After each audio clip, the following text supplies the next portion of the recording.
জাতিকে আমরা কথা দিয়েছি, লড়াই আমরা করে যাব, গণভোট বাস্তবায়নে বাধ্য করব ইনশাআল্লাহ। এর থেকে এক চুল পরিমাণও আমরা সরব না। আসসালামু আলাইকুম ওয়া রাহমাতুল্লাহ। প্রিয় রংপুরবাসী, আপনারা কেমন আছেন? আলহামদুলিল্লাহি রাব্বিল আলামিন, ওয়াসসালাতু ওয়াসসালামু আলা রাসূলিহিল কারীম ওয়া আলা আলিহি ওয়া সাহবিহি ওয়া আহলি বাইতি আজমাইন। 11 দলীয় ঐক্যের আহ্বানে চলমান আন্দোলনের অংশ হিসাবে রংপুর বিভাগীয় সমাবেশে 11 দলের সম্মানিত শীর্ষ কেন্দ্রীয় নেতৃবৃন্দ, আঞ্চলিক স্থানীয় নেতৃবৃন্দ, শহীদ পরিবারের সদস্যবৃন্দ, জুলাই আন্দোলনের আহত এবং পঙ্গু যোদ্ধাবৃন্দ এবং আমার প্রিয় রংপুরবাসী, আপনাদের সকলকে আরেকবার শুভেচ্ছা জানিয়ে আমি আমার বক্তব্য শুরু করছি। একদিকে ভারী বর্ষণ, আরেকদিকে আজকের এই সমাবেশকে সফল করে তোলার আপনাদের সংগ্রামী প্রয়াস, আমি সশ্রদ্ধ চিত্তে আপনাদেরকে অভিনন্দন জানাই। আপনারা বৃষ্টির কারণে মাঠ ছেড়ে চলে যাননি, আর আপনাদের তরুণ নেতৃবৃন্দ তারা স্টেজ ছেড়ে আপনাদের সাথে মাঠে গিয়ে বসেছেন। আমি আপনাদের সবাইকে অভিনন্দন জানাই, কারণ আপনারা পারবেন। আপনাদের না পারার ইতিহাস নাই, আপনাদের ইতিহাস পারার ইতিহাস। জুলাই অভ্যুত্থানের অন্যতম মহানায়ক আবু সাইদ আপনাদের সন্তান। বৃষ্টি কিসের? গুলি বৃষ্টি কিতে সে পাত্তা দেয়নি। বুক পেতে দাঁড়িয়ে বলেছিল, বুকের ভিতরে তুমুল ঝড়, বুক পেতেছি গুলি কর। সেই রংপুরের মানুষ আপনারা। আমার সম্মানিত সহকর্মী রাজনৈতিক নেতৃবৃন্দ গুরুত্বপূর্ণ সব বিষয়ে কথা বলেছেন। আমি আরেকবার কিছু অঙ্গীকার ব্যক্ত করেই আমার কথা শেষ করব। নাম্বার 1, যে বৈষম্য দূর করে বাংলাদেশের পচা রাজনীতিকে বিদায় জানিয়ে নতুন বাংলাদেশ করার জন্য আমাদের সন্তানেরা লড়াই করেছিল। সেই নতুন বাংলাদেশ গড়ার জন্যই সংস্কারের উদ্দেশ্যে গণভোট হয়েছে।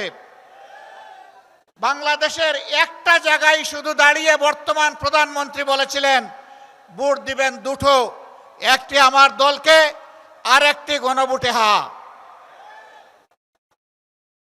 তিনি প্রথমটা রক্ষা করেছেন, দ্বিতীয়টা তিনি রক্ষা করেন নাই। আজকে আপনাদেরকে কথা দিচ্ছি, আমাদেরকে বিভিন্নভাবে এই গণভোট বাস্তবায়নের দাবি থেকে সরিয়ে নেওয়ার জন্য অনেক কথা বলা হচ্ছে। পরিষ্কার কথা, আমরা জাতির সাথে বেইমানি করতে পারব না। জাতিকে আমরা কথা দিয়েছি, লড়াই আমরা করে যাব, গণভোট বাস্তবায়নে বাধ্য করব ইনশাআল্লাহ। এর থেকে এক চুল পরিমাণও আমরা সরব না। এই আবু সাইদের রক্তে ভেজা রংপুরে আরেকবার এই অঙ্গীকার ব্যক্ত করে গেলাম। আমাদের দ্বিতীয় কথা, তিস্তা অঞ্চলের মানুষের দুঃখ। আমরা নির্বাচনের আগে বলেছিলাম, আমরা নির্বাচিত হয়ে সরকার গঠনের সুযোগ পেলে তিস্তার বালুচরে কুদাল মেরে প্রথমেই বাংলাদেশের উন্নয়নের যাত্রা শুরু করব। দুঃখের বিষয়, তিস্তা নিয়ে বর্তমান সরকারি দল অনেক ভালো ভালো কথা বলছে, আর নির্বাচনের আগে জাগো বাহে তিস্তা বাঁচাও এই আন্দোলন করেছে, কিন্তু তিস্তা নিয়ে এই বাজেটে 10 টাকারও কোনো অ্যালোকেশন নেই। আমরা আর কথার ফুলঝুড়ি শুনতে চাই না, দেখতে চাই না, আমরা বাস্তব পদক্ষেপ দেখতে চাই। এই সরকার যদি ব্যর্থ হয়, আগামীতে ইনশাআল্লাহ আপনাদের সহযোগিতা, দোয়া, ভালোবাসা, সমর্থন, ভোটে নির্বাচিত হয়ে 11 দল সরকার গঠন করে সেই দাবি বাস্তবায়ন করবে ইনশাআল্লাহ। বিস্তীর্ণ এলাকা জুড়ে সীমান্তে সুড়সুড়ি দিচ্ছে প্রতিবেশী ভারত। সরকার মুখে কুলু পেটে বসে আছে। আমরা প্রতিবাদ করছি, জনগণ প্রতিবাদ করছে। শুধু প্রতিবাদ করছে না, প্রতিরোধ করার জন্য বিজিবির সৈনিকদের সাথে সমান তালে জনগণ লড়াই করে যাচ্ছে। আমরা এই সংগ্রামী বীরদেরকে অভিনন্দন জানাই। সরকারের মুখ থেকে এই ব্যাপারে এখন পর্যন্ত একটা শব্দ আসে নাই। কার বয়ে কাকে খুশি করার জন্য? কোন দেশের শাসক আপনারা?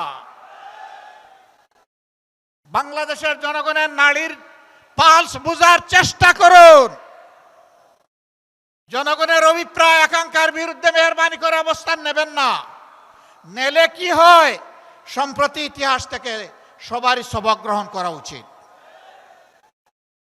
অতএব সাফ কথা, তিস্তার ব্যাপারে কোনো ধানাই পানাই বুঝি না। তিস্তা প্রজেক্ট বাস্তবায়ন করতে হবে। বলেছিলাম আমরা নির্বাচিত হলে, আল্লাহ তাআলা সুযোগ দিলে আমরা রংপুর বিভাগকে বানাবো কৃষির রাজধানী।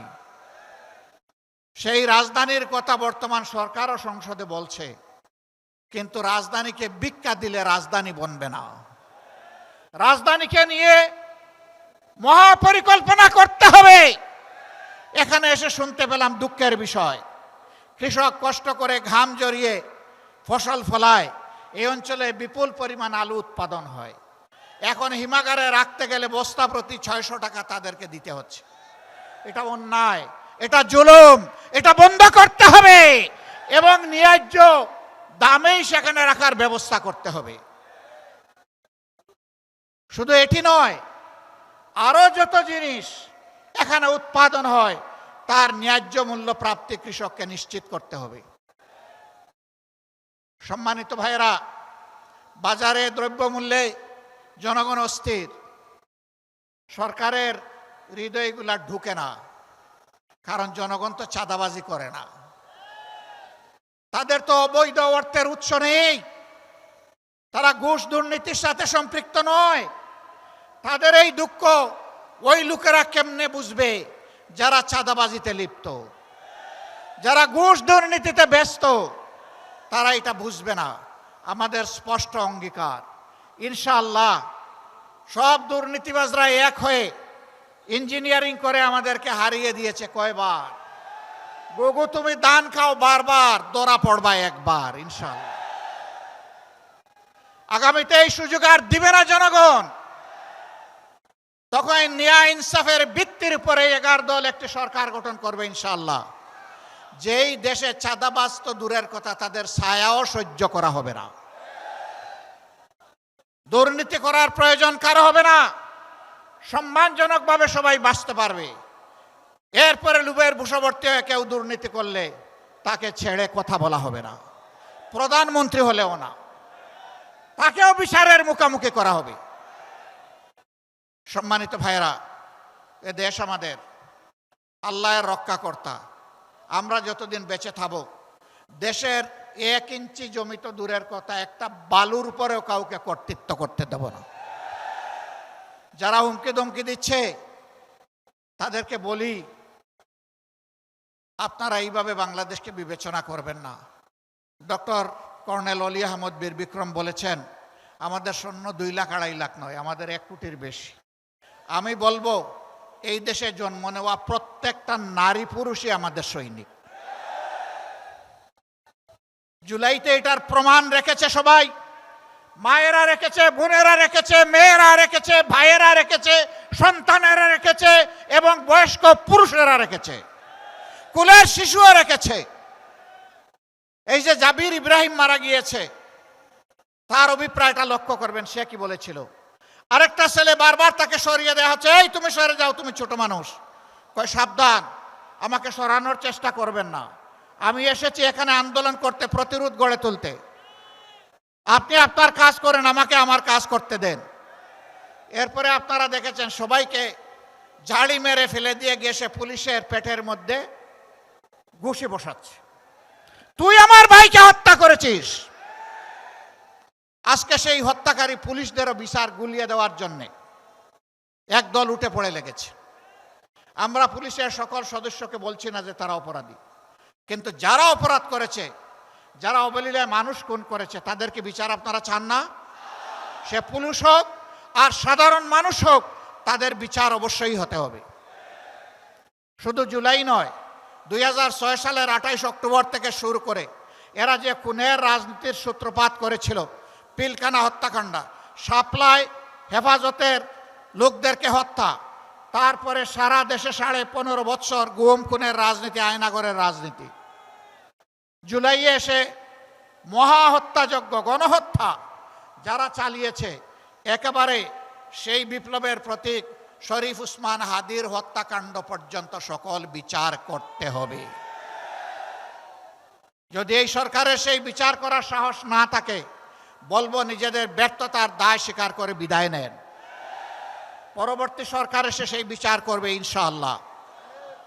আপনারা তৈরি আছেন?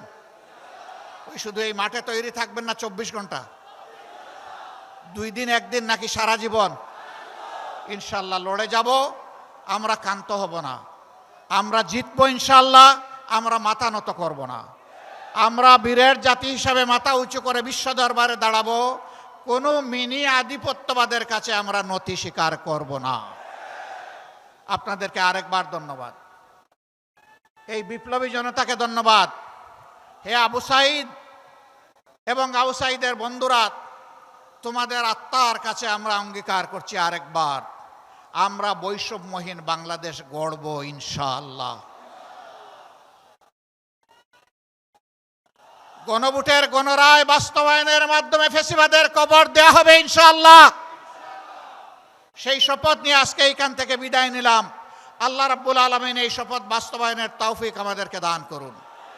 যুবকরা জেগে উঠো, আমরা তোমাদের সাথে আছি। আজকে ডক্টর কর্নেল অলি আহমদ বিক্রমকে জিজ্ঞেস করেছিলাম, মুক্তিযুদ্ধে দেশকে মুক্ত করার জন্য লড়াই করেছিলেন, আরেকবার প্রয়োজন হয়ে পড়ছে, আপনি কি করবেন? তিনি বলেছেন, আমি সমান তালে লড়াই করব। তিনি 100-র কাছাকাছি পৌঁছে গেছেন।